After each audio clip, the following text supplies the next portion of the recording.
We couldn't even get a full week of celebration. Enjoy just a little bit of happiness for the Louisville fan base and celebrating the win over Miami before the football gods come and try to take it all away again.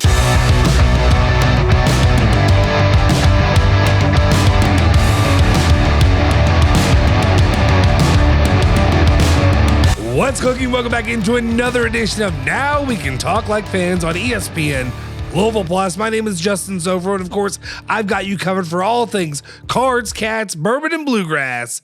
And once again, I'm here talking about the Louisville Cardinals. I feel like a lot of things on this channel have been circling around Louisville, whether it be basketball, recruiting, things going on with the Cardinals, Miami, and the victory there. And yeah, I know a lot of times when I talk about the Cats, it's a lot of stuff that sets off BBN and they get mad at me and they get angry. So today, BBN, you get to set it out.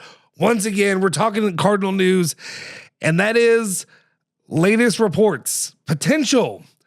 Could Jeff Brohm be leaving the University of Louisville for another pasture only after 3 years of heading the Cardinals football program? This leads me to an article written by one Mike DeCourcy, and let me go ahead and put that on the screen for you now. Mike DeCourcy of the Sporting News, who you may recall from his time over there on The Take with Andy Sweeney, and even further back, joining with Jason Anderson weekly there at ESPN 680, back when he used to run The Zone on ESPN 680. But anyway, Mike DeCourcy thought it was a good time to put his opinion out there that one Big Ten school, obviously from his perch high in Indianapolis, that he had to go and suggest that the Big Ten school, Penn State, that now that they have moved on from James Franklin, it was time to go after another big fish in a medium-large pond. And that, of course, would be Jeff Brohm would be a home run hire for Penn State. By getting him to leave home would be tricky. This article was put out today. He talks about on this day 3 years ago, Jeff Brohm was introduced. No presented would be a better word because he needed no introduction. As the new head football coach at the University of Louisville, he did not take long to acknowledge the obvious. This is home to him. He goes on to talk, and I'm not going to read, you can go give him clicks and read over there on everything that he has to say, but we'll jump to the important parts when I want to talk about. He highlights the resume. He talks about what he has done at his previous stops. If you're a Louisville fan, you already know what he's done. If you're coming from Penn State to look at this, he's done some good shit. I don't know what to tell you. We've enjoyed him as a coach. Yes, we worry about the Brohm blunder, but he's going to win you a big time game sometime during the season. We've already said that why Brohm might consider leaving Louisville was contained right there in the paragraph. He will have a luxury of coaching the Cardinals pretty much as long as he wishes and earns a pretty comfortable living at $6 million a year. He can contend for ACC titles and the college football playoff berth. The road to the CFP title, though, does not travel through the modern ACC. It is not impossible to win in there, but it's far less likely than for those coaching in the SEC and the Big Ten. The members have won 85% of the CFP trophy since the event was introduced, yada, yada, yada. You can read all this. And then he goes on to say that Penn State is an established member of the upper crust with enough money to blow on a defensive coordinator whose unit is allowing an average of 30 points to Big Ten opponents. Brohm would receive all the resources necessary to make the team regularly competitive with the elite far more than anyone else. He looks like the one who could turn regularly competitive into frequently superior. And then he goes on to say that basically, if this opportunity were presented him and he said no to Penn State, he'd most certainly remain with Louisville for life. That being said, I understand the points he's making, and we've heard it how many times before. If you're a Louisville fan, you might be having a little bit of PSD right now. We're getting tired of this cycle of 3 years and you're done and you're out, and we're looking for a new head football coach. Whether it be 3 years of miserable Steve Cragthorpe. Then again, I soften on him a little bit. RIP, it's unfortunate circumstances, but it did not work out here. Charlie Strong, 3 years, flirted with Tennessee a little bit, and then finally made the jump to Texas. Bobby Petrino, who was lining up for any suitor he could, Auburn and multiple other places before he finally left to go to the NFL in Atlanta. And then, of course, what has happened the other times when it came to, I was about to say Scott Satterfield, but let's not kid ourselves. He was not getting renewed. Thank gosh that you moved on. Thank you, Scott Satterfield. Thank you, Cincinnati. Yes, you got him in the top 25 right now, but thank you. We love our Brohm. And one thing that's true is we trust our Brohm. And yes, this is cheesy. This is going to be a little bit of cringeworthy, I guess, for me. This is not usually who I am, but I think this is a circumstance where Louisville fans can trust their Brohm. I don't see Jeff Brohm leaving the University of Louisville for any other collegiate job. I just don't. I don't see it happening. I don't care if it's Ohio State. I don't care if it's Alabama again. I don't care. I honestly don't care if it's Notre Dame. I don't think Jeff Brohm leaves the University of Louisville to go to another school that is playing collegiate football. Now, could he leave to go to the NFL to try to compete in the NFL? Yeah, absolutely. I think that's on the table. I think it could happen sometime down the road. But I do not think that Jeff Brohm is going to be the guy that's going to tuck tail and leave Louisville. I know people will fight back a little bit on me and saying successful seasons, the Brohm doubters, if you will. But I'm sorry, as a Louisville fan, you're going to tell me 10 wins the first season.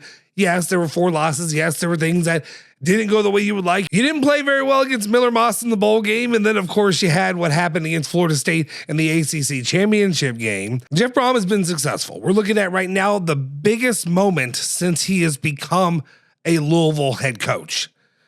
Defeating the number 2 team in the country, taking it to Miami, bringing home the trophy, honoring a Howard Schnellenberger, which, while if you've watched our reels and you listen to the Diener Show Monday through Friday, 7 a.m. to 10 a.m. on ESPN Louisville 93.9 The Ville and the ESPN Louisville app.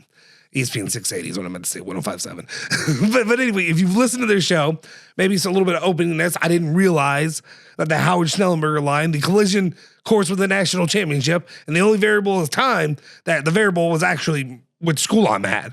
No matter what school I'm at, I'm going to say it. He was right with Miami. Unfortunately, that time variable is taking a little bit longer for Louisville.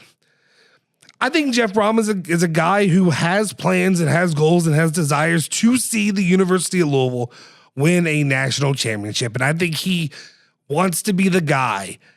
No, I think he is driven to be the guy, to be the one to bring it home. Making the playoff would be the first step for Jeff Brohm. Business is not complete here. And there's one thing that we know too is he's loyal to his people. When he left Purdue, it was only because he wanted Louisville, because it's home. He loves Louisville. They knew it was going to happen eventually. He said no the first time to coming to Louisville because of loyalty, because of the people that work at Purdue that gave him the opportunity. And he said no. You think this is a guy that's going to leave his hometown to go coach for Pedophile Island? I'm sorry. I probably shouldn't have said that, but I said it. You can't walk away from that. Yeah, it was. Yeah. While it is a funny bit, it was funny when it happened because we're all angry and hurt over him not coming. That is the true emotion of a guy who loves where he is, who loves the school. Well, that was where he would be, but who loves the University of Louisville. And it broke his heart to say no. It's not happening. He's not going to Penn State. It won't happen. I would be shocked. But at the same time, that's the fun in this. This is the first time that way, yes, you could have a coach that is being mentioned for maybe soon to be every name, every job in the book that comes open, every big job. It's because he's successful. It's because he's good. It's what we want. Otherwise, they're talking about Bobby 2.0 and the meltdown that was happening here. We're talking about Scott Satterfield, who people were happy that he was at Louisville because it was an easy win. Mark Stoops. And then we're talking about Steve Crackthorpe. We're talking about who ruined their legacy, that kind of stuff. Not that he had a legacy to begin with.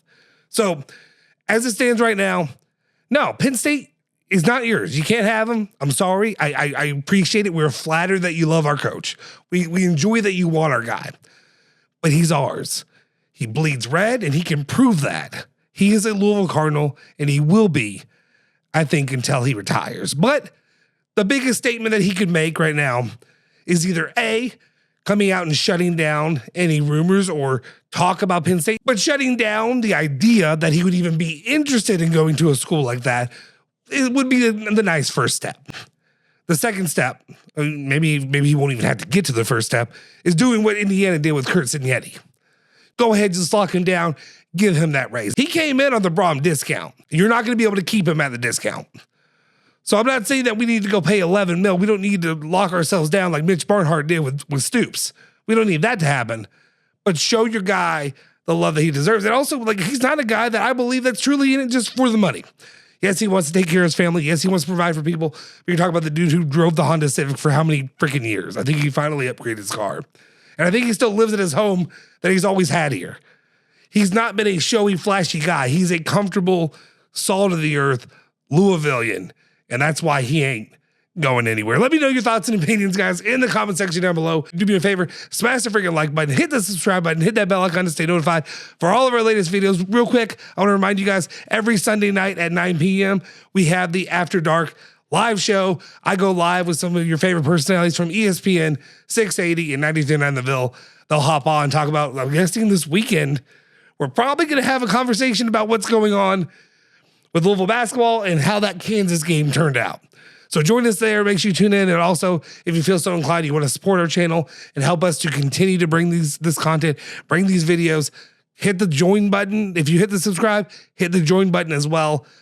Sign up to be a member, and that'll help us to be able to keep this up and keep it going along in the future.